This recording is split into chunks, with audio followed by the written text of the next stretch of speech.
Hello and welcome to Virtual Concert Hall's live music channel. My name is Chris Au and I will be your host for today's show. We will be interviewing Dina Nesterenko, an incredible violinist, as well as the founder of Open Classical, Mark Lanson. We'll also hear a fantastic performance of the Beethoven Fifth Symphony First Movement on solo violin. Incredible. All of this is to serve musicians and music lovers out there by providing performances and music that is live and will give valuable inspiration to all audiences out there. And this is because it is our passion to be connecting musicians and audiences in real-time music performances and live programs from around the globe.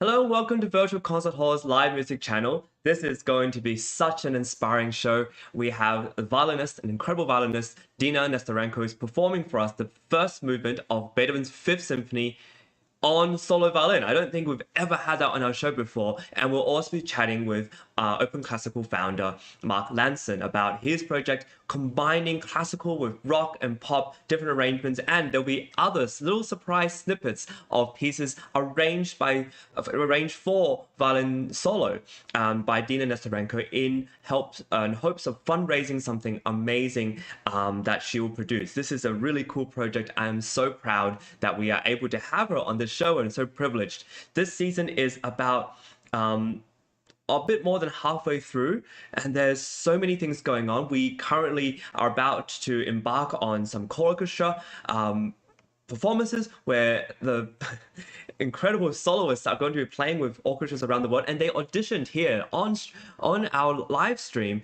and now they're going to be performing in live venues. We are also having incredible Beethoven documentaries being shared. There's interviews and broadcasts coming to you live every single day, and it's a really busy season. We just also wrapped up a Carnegie Hall show, 2 performances at Carnegie Hall just last week or the week before. This is a really jam-packed season, and we're just getting started. This in between performances, we're providing value. We want to give content that's going to be inspiring, and today is just going to blow you off your seats. So without further ado, I want to introduce a little bit of the season that we have ahead, and we have a video to show you about that.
So as you can see, there's so many amazing performances coming up, as well as things you can go into in person.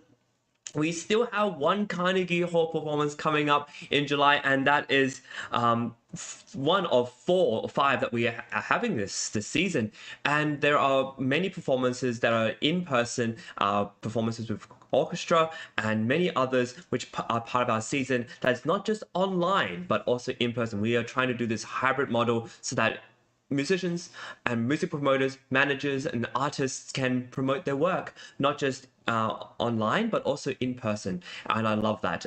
We also invite musicians, educators, publishers, media managers, artist managers, and many more to be part of our show in order to share insights, to help musicians, to help everyone navigate this sometimes difficult, confusing world out there by inspiring others to see what other people are doing around the world. We are going to be interviewing Mark Lanson, who is the founder of Open Classical and a fantastic violinist, violist, and composer, who's also going to show us what else there is after perhaps school, after graduating, after competition days, and seeing what else is available. But first, I'll be talking and introducing the incredible Curtis and Juilliard graduate, the semifinals of the 1998 Tchaikovsky International Competition in Moscow, Dina Nesterenko. I want to say a little bit about her first before we hear her performance of the Beethoven Fifth Symphony for solo violin. Just the first movement today, and I'm sure more to come. Russian-born violinist Dina Nesterenko established herself in the early years of her career as a winner of numerous competitions, as a frequent soloist with orchestras throughout Russia. In 1995, Ms. Nesterenko won the second prize in the Kloster Schontal International Competition in Germany, where she was also awarded the Virtuoso Special Prize. And that just is the beginning of it, because she's then won so many different prizes, and as I mentioned, was a semi-finalist of the 1998 Tchaikovsky International Competition in Moscow, and was also the youngest participant. Ms. Nesterenko holds graduate and undergraduate degrees from the Juilliard School, and an undergraduate diploma from the Curtis Institute, and a doctorate degree in violin performance from Stony Brook University. She is a fantastic violinist who also does so many different things, and I cannot wait to have her on and have her perform for you. Without further ado, let's introduce Dina. Hello, Dina. Hello. It's so nice to have you. I'm really excited to hear you perform. And without further ado, let's hear it. Thank you.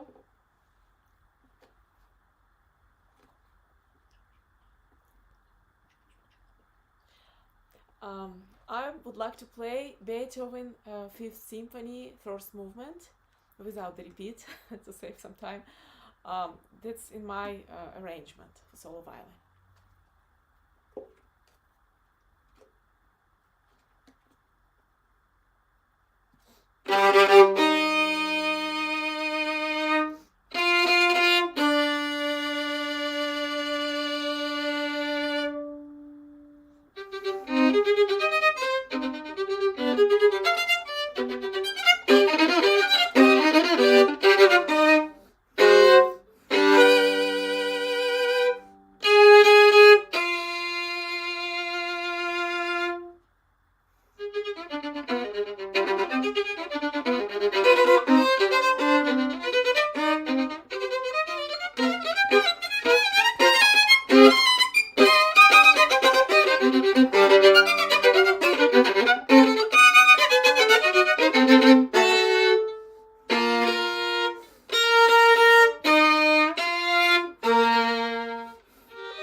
Wow, that was fantastic.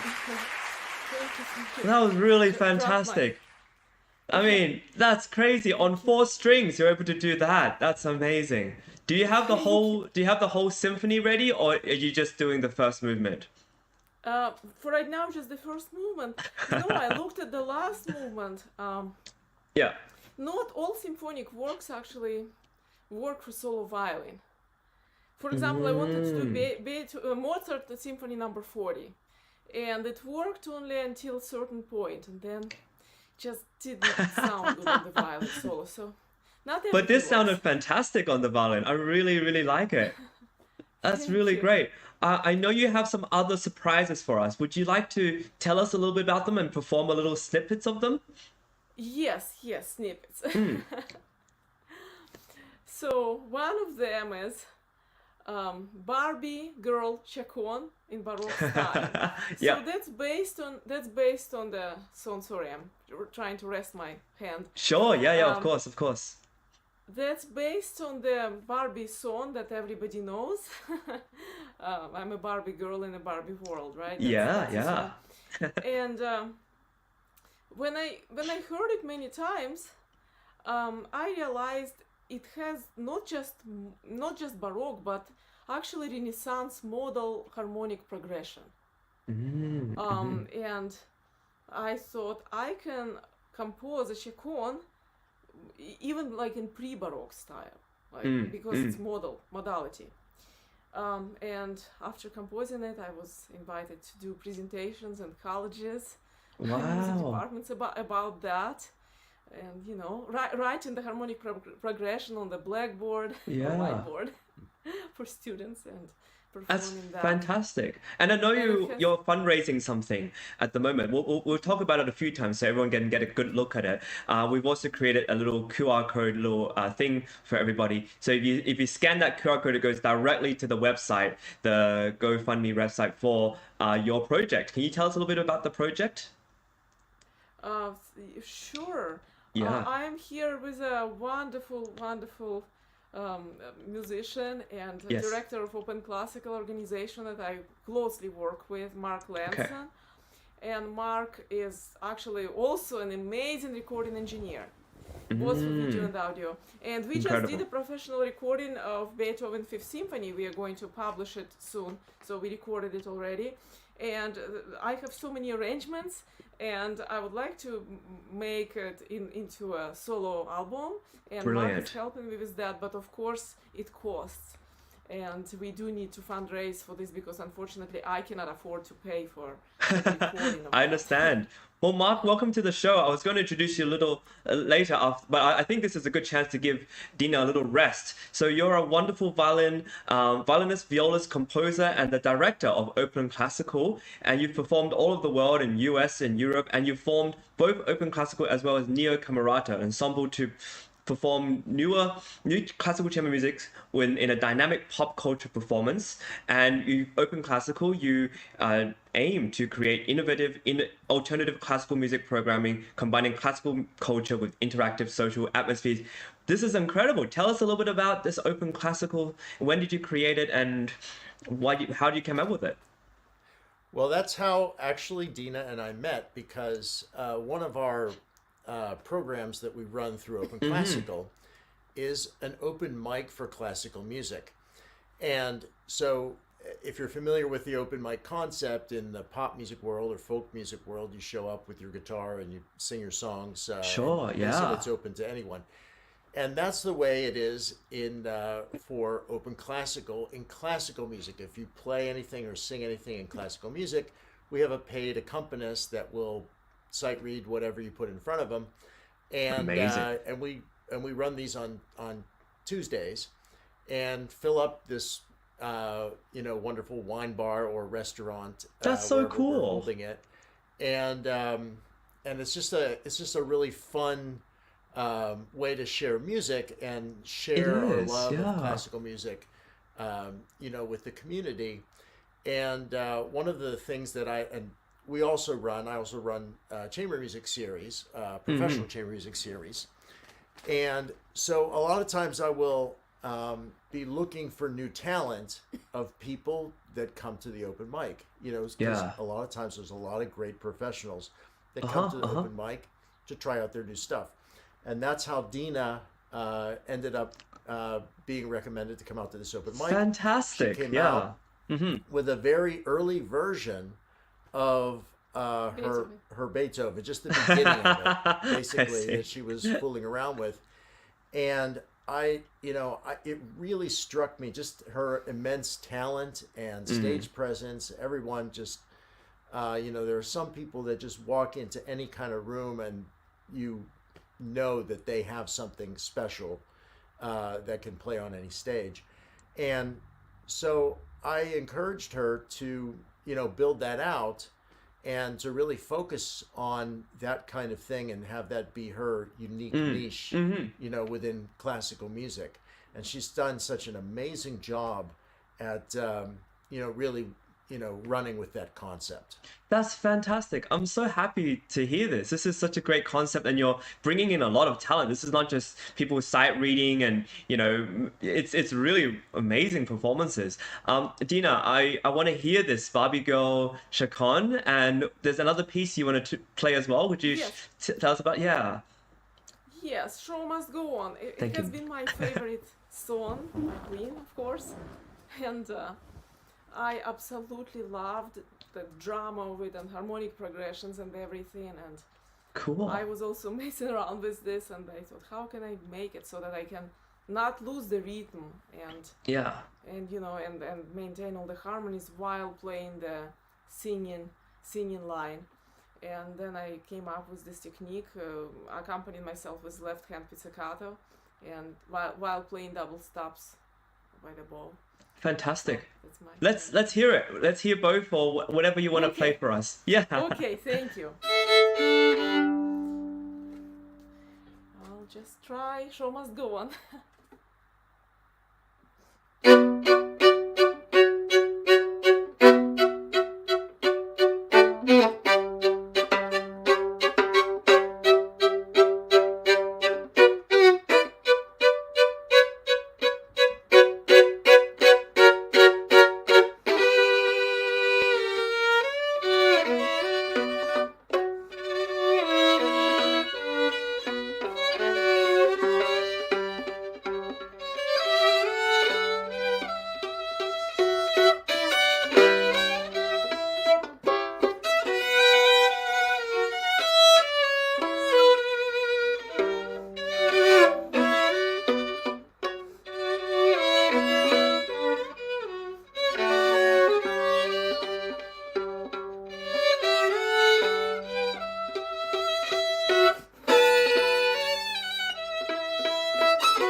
So forth. And so sorry. That's okay. No. This keeps falling off when I play. That's okay. That's okay. No problem. You're very passionate about it, and you're moving a Yeah, lot. I move So a lot, that I move a lot. I love it. So that's the show must go on, and yeah. I love how you're using pizzicato. I guess that's sort of more percussive an element. Thank you. I would like to show one more element in this. So Cool. it's actually mine and Mark's ideas combined the end of the piece, the rock guitar imitation. Okay. So- Okay.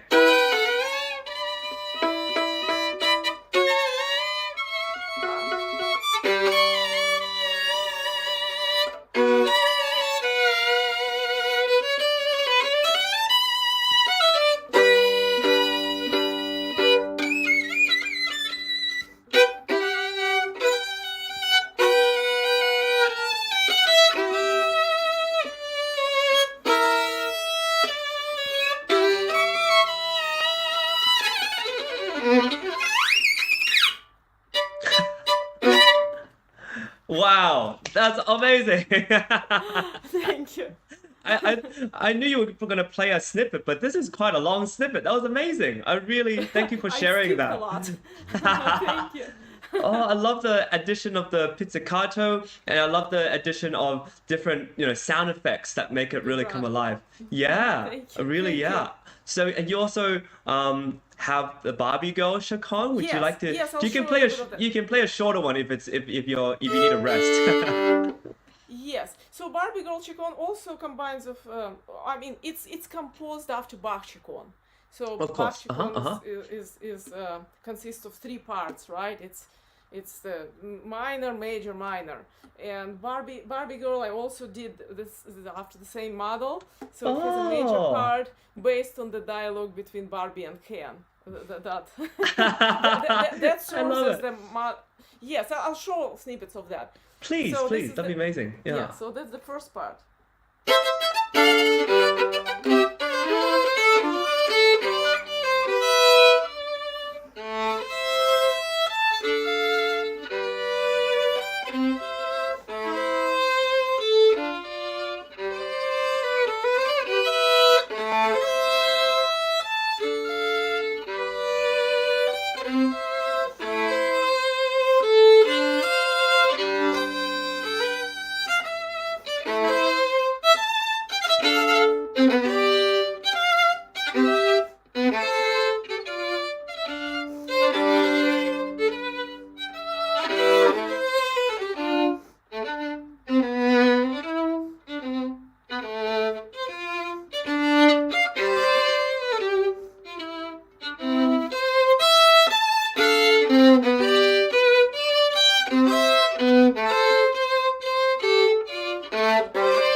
So this is the first part. I mean, it continues. It continues. Whoa, that's so cool. I love it. Thank you. It So looks I would like harder to than the Chacon. Maybe just similar. But the second part, Yeah. a major part, so it's based on the dialogue between Barbie and Ken. Okay.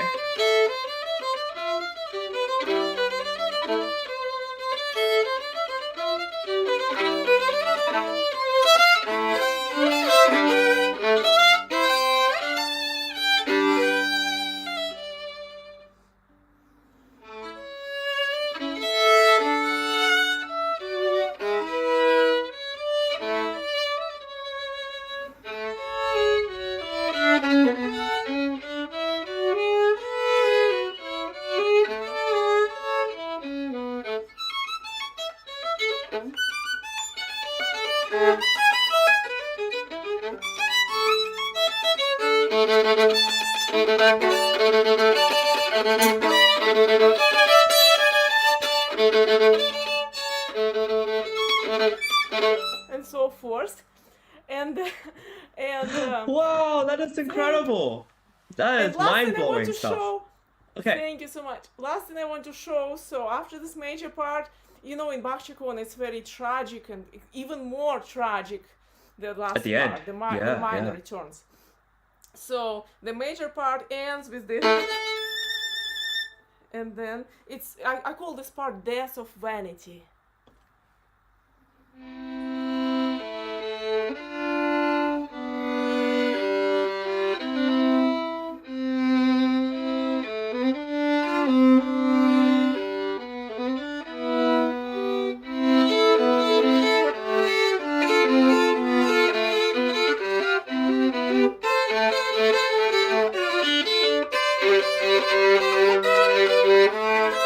and so forth. Wow. I really enjoyed that. It's very meaningful, especially with the whole Barbie, and we've watched the movie, and there's this whole idea of putting something very beautiful, but in the context of this theme that everyone knows if you've been not living under a rock for the last 20 years. That's amazing. Well, congratulations. So, tell me about, is this a CD that you're going to put together? Are you going to release sheet music for this? What's this project that we're going to see you do and hopefully help you fundraise? Thank you so much. Well, YouTube videos of everything Uh-huh. and audio files that could be available on every platform, iTunes, everything, you know, Wow. both video and audio. I'm not really planning to do music at this point, like Okay. sheet music. Is it all in your head right now? You haven't written it, right? Yes. It's Yes, all in my head. I'm not really, I'm not Yeah. really strong communicator with actual visual, sheet music. So everything I do Oh, is from hearing, that's amazing. and by Wow. playing. Maybe what needs to happen is maybe someone will have to transcribe it, and then you can Yeah. get the sales for for the sheet music, because this is amazing. This is so cool. Wow! Like if someone played this after the Berkshire, and it's just what a double, yeah. I even What a have a whopper. name for it: back to back, back to back, back to back, Yeah. something like that. Or Barbie's back. Barbie's back. back to Barbie. I don't know. We'll have to think of something clever for it. Yeah. That's really cool. Do you mind if I bring Mark back on? So just Yes, to of yeah, course. we'll finish our discussion with Mark together. Mark, if you could come back and find somewhere comfortable to sit. I have a main question I want to ask both of you is, you're in the midst of your career and your professional life. I imagine you weren't imagining rearranging Barbie into a chaconne when you were still in school, or in your Tchaikovsky competition, or when you were playing with orchestras. What's life been like, and discovering new avenues to make a career after school, after competitions, after your younger days of post grad? Like what's it like now, and any advice you may have? Mark first, maybe. Mark, you can go first if you don't. Yes. Oh, and then Dina, of course, both of you, of course, yeah. Well, I will say that both of us are very unconventional as far as in our careers and what we really like to do within the space of music, that we love so much. I went to Eastman School of Music, graduated from there, and then I went to play about 5 years in an orchestra in Europe, in Spain afterwards. And that's when I started to write music and do things, and I started to realize that I didn't want to play in an orchestra my whole life, and that I needed to do something different, to keep myself really interested in life. Yeah. And that's the same sort of thing with Dina. She just, she has her passion is really creating these unique arrangements for solo violin, and luckily now she has this avenue to be able to do Yes. this, and we've done a number of different concerts with that. She does play with orchestras. She's played Beethoven concerto with Yeah, I know, yeah. orchestras, Beautiful. and then do Encore. the encore of her, Ah, unique solo arrangement stuff. And we also I play, we'll do duo concerts with violin and viola, and play some Mozart, and then she'll do some of her arrangements in between. And so it's we just try to find our way, everyone's just Yeah. trying to find our way to be able to, to have the Yeah, artistic I see. expression that's going to fulfill us. because after and school bring you're not something to the told. world. I find a lot of the time, like after school you're not told what to do anymore. perhaps you join an orchestra and they tell you what program is happening, That's but right. then you don't get any sort of artistic, perhaps independence or yeah, you don't really get to form anything of your own. So I guess that's why you started to create your own thing. Dina, what's your answer to sort of what life has been after school? Oh, yeah. It's gonna be a bit sad story because after school, yeah. Oh So I no. graduated with my doctorate, and I did not know how to honestly apply myself as a musician because yes, I was teaching, I had some private students, I did some gigs, but Mm. I didn't even think of creating arrangements. I didn't even think of any of that. I mean, I thought, at the most, I would just go somewhere to a party and play just a snippet of Beethoven Fifth and entertain people, and they just laugh, and that's gonna be Mm. the end of it. I didn't think I could ever bring it to big professional stage. And then, yes, and then I started to, I well, I went to some sort of events where I would bring the violin, and people Mm. would ask me to play. I'm just telling how my original arrangements came to be. And people would ask me to play something like Moonlight Sonata or Beethoven Symphony or Mozart Symphony, and they start to explain, no, but this is not for violin. Those people are not musicians. They don't even care. Like, just play, just Yeah. play. And Give me I for a started to, lease. yeah, and Yeah. and I just started playing them on the spot. I mean, just of course it would be not so not polished and not refined, but I would just create them on the spot in front of Yeah. people, and I could see, oh, that could work if I just spend a little more time on Mm. it, and and then I moved to Texas. I moved to Okay. Dallas, and I met, you know, the secret of success in classical music. I think it's all about meeting the right people at the right time. Mm. Hmm. And in Juilliard or in my doctorate years, I was just going standard route. Hmm. What I know exactly is that I'm not a good orchestra player at all, and I don't have interest in that. So that I knew that was not for me. Oh, I Then see. Okay. teaching, yeah, and then I mean I just was going standard route, and I didn't really do anything special. And then I came to Dallas for some personal reasons, and I Hmm. and I met the right people. I met Mark, and I came to Open Classical, and I played very beginning of Beethoven Symphony. And he was like, "You have to finish it. You have to complete it. You have to do the whole thing." I was like, "No, but it's impossible after that." And he was like, "No, you will do it." And I did it. And then I met Julia Bushkova, my colleague at UNT. I teach at UNT, University of Mm. North Texas. Mm. And honestly, I thought that professionals, like very high level professionals, would not appreciate my arrangements. I thought they would say, "Oh, it's good as a party joke, entertainment, but Mm. not something." But she said, "That is your thing. You have to do this. It's absolutely yours. Paganini did this, and Chrysler Mm. did this, and on piano, Liszt did this, Mm. Rachmaninoff did this. You have to just follow that." And hearing it from professionals like Mark and Julia really changed my world. I was like, okay, I have to do this, and this is where I am Wow. right now. I mean, it's really amazing to have people who believe in you, first of all. But what I Yes. love about the both of you is that you've both decided that there's other things apart from the standard route that are available, and it's very inspiring to be able to do them because they feed you. It's not just something that you're doing because you're trying to be different, but you're trying to do something that really gives you a lot of inspiration. Mark, tell us a little bit about how you started doing with Neo Camerata, then Open Classical, and do you play a lot of different arrangements as well, or do you try to arrange things for a bigger ensemble? What's that like for you? Well, so my unique gift in classical music is really in composition of new Oh, classical okay. works.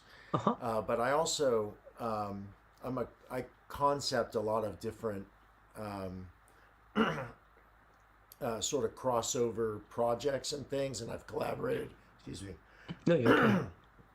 Collaborated with a lot of different different types of artists, like tap dancers, for example. Ooh. I created a tap dance show. I had a project called Bach Suites and 2 Feet Beats, where I'll play the Bach suite on the cello. Yeah. I mean, on the viola, Bach cello suites on the viola, and then have tap dancers. There's a TED talk. You can, if you look it up on YouTube, you'll see. You'll find it easily Oh, where I amazing. have like 5 or 6 tap dancers around me, and we're Oh, very and I'm cool. playing They're very, very Bach cool. C major Gigue, That's so and cool. And it comes alive. The so music comes alive when you get to see the dancing and the rhythms and yeah, how they adapt to it. That's really cool. yeah, so things like that, and then just with Neo Camerata, uh, I had written this new type of classical music. It's really kind of I look at it as a pop uh, classical mashup, but as it's really taking classical motivic compositional techniques, just Mm-hmm. like Bach or Brahms, and Beethoven did, and creating them within the modal pop Mm-hmm. harmonies and very catchy tunes, essentially. Wow. And but with still complicated, Mm-hmm. complex compositional techniques. So I created these, and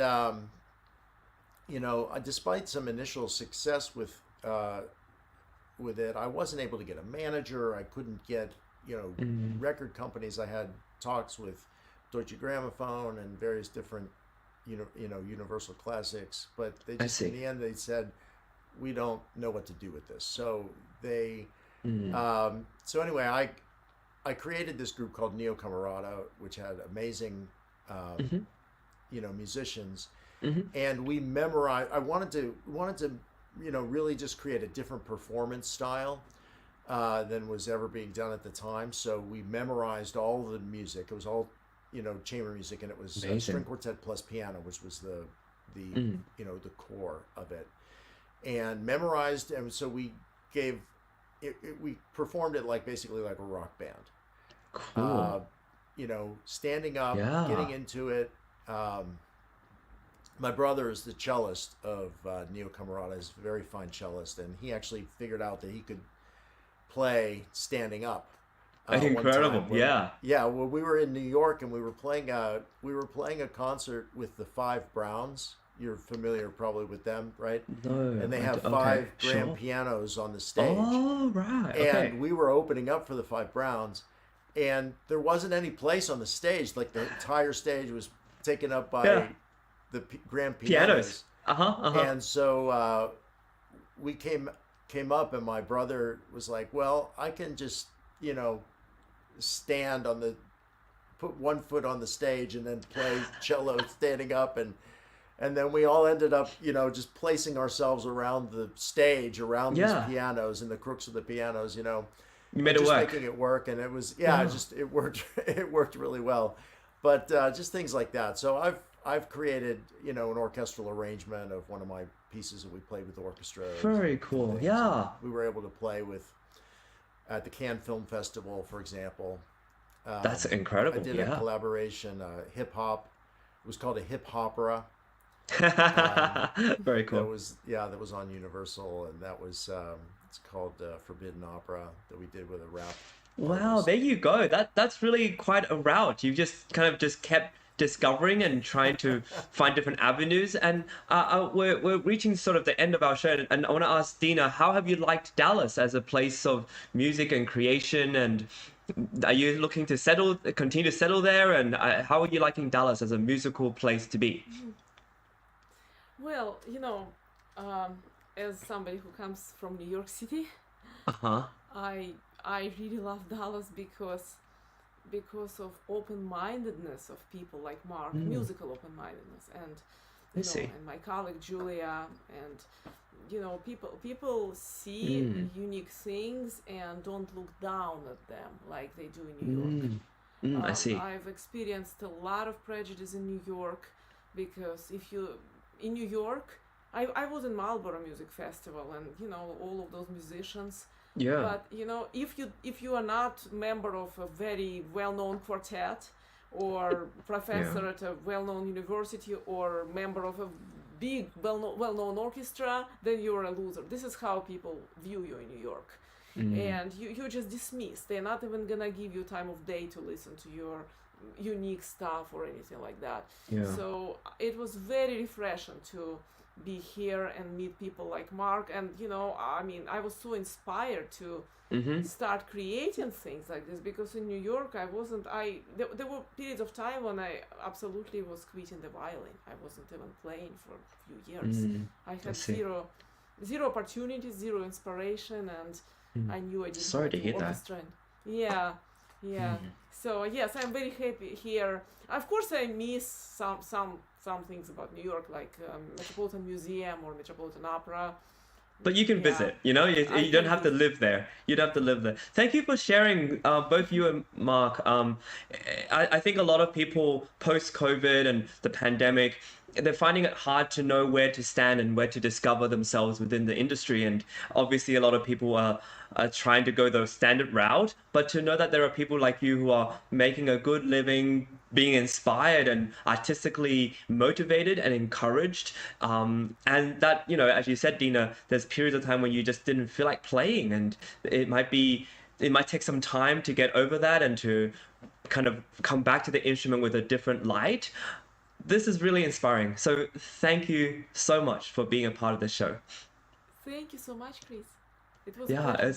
It's a real pleasure for me. We'll bring you back on in a second, but I'm going to talk about our other shows that are coming up, and then we'll bring you back on to thank you for coming on again. So this season is really quite exciting. We have a lot of performances still coming up. As you might have seen if you've been watching our shows, and you can watch them back on YouTube or at any of our social media sites, we have been doing many auditions to get people playing with orchestras. We've been doing so many other auditions to get people playing in Carnegie Hall. And so if you'd like to be a part of our show, or you'd like to be part of these auditions, please check out the websites you see down there, because we have so many different opportunities and they're just growing. We're a 4-year-old company, and this is just the beginning of it. We have so many different opportunities that are becoming available to us. So next season, if you missed out this season, check us out for next season. We have so many more orchestras, so many different venues that we're doing. And if you would like to be part of our show, if you'd like to have your music featured like we had today with Dina Nesterenko, as well as your organization featured as we had with Mark, please consider supporting us and writing to us and emailing us, because we would love to have you on. We also have a really beautifully made Beethoven show every Thursday and Sunday. This is a incredible documentary created and narrated by Larry Rapchak and produced by New Media Productions, as well as Virtual Concert Halls. And what we've done is we've put the amazing voice and the knowledge of Larry Rapchak and made it visually appealing for everybody to digest the Beethoven symphonies. We've done the 5th, we've done the 6th, we've done the 4th, and we're working on the 2nd or the 1st, one of those in the beginning, and we're just going through them, and they're so fascinating. We're going by movement, and there's so much history, there's musical context as well as cultural context. I'm sure you would love it. I want to make sure we thank our collaborators, people who have been a really big part of our show and our season. These are people who have supported us by giving you, young musicians, opportunities. We have Ciccerone Music Distribution, album recordings, as well as all these different organizations and orchestras who are giving opportunities for wonderful young musicians to share their art. And this is what we are really passionate about doing. And before we end the show, I want to give a big thanks to our team. This team is so incredible. Tech directors, all musicians, by the way. Our tech team is comprised of musicians who know how best to make you sound good live and on live stream, but they are also people who are very passionate about giving opportunities and sharing opportunities with others. And so please, if you would like to join us, please let us know. If you have any other suggestions and any feedback for us, we'd also love to be a part of that. And with that, I want to bring our wonderful guests back onto the show and thank everybody. Thank you so much once again. Thank you so much. I'd love to hear more. Please, when you have your album release, let us know so we can hear more of your arrangements, and we'd love to promote you. Thank you, Mark, for being part of the show. Thank you, Dina. All right. Thank you, everybody. Thank you so much. Thank you. I'll see you all. Bye. Thank you. Bye-bye.